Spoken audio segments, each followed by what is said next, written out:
আজকের মতো বেরিয়েছি এই হাওড়া স্টেশনের কাছে। একজনকে দেখলাম পেছনে দাঁড়িয়ে ছিল, খুব অসহায় ভাবে পেটে খিদে নিয়ে। তো কিছু খাবার নিয়ে বেরিয়েছি আমি, এই খাবারগুলো দেবো বলে।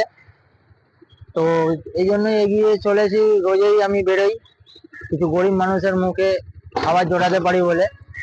দেখি কারোর মুখে দুটো অন্ন জোগাতে পারি, এই নিয়েই বেরিয়েছি। এই আগে যাচ্ছি, দেখি কতটা দূরে গিয়ে তাকে অন্ন জোটাতে। দেখি সকাল থেকে বেরিয়েছি খাবার নিয়ে, যে অনেক গরিব মানুষ রাস্তায় শুয়ে থাকে, বসে থাকে, তাদের দিকে একটু নজর তুলে দেখার চেষ্টা করছি। আমার যতটা আছে ততটা দিয়েই মানুষকে সাহায্য করার চেষ্টা করছি। আপনাদের আশীর্বাদ থাকলে আমি এইভাবেই চালিয়ে যাব।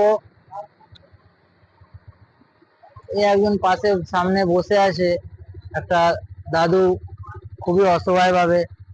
খাবার খাবে দাদু? কি খাবে? দাঁড়া,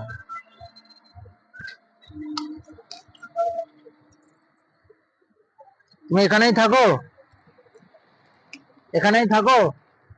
খিদে পেয়েছে? হ্যাঁ, চলো খাও, খাও,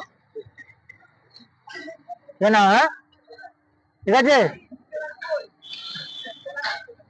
খেয়ে নেবে, আমি আসছি।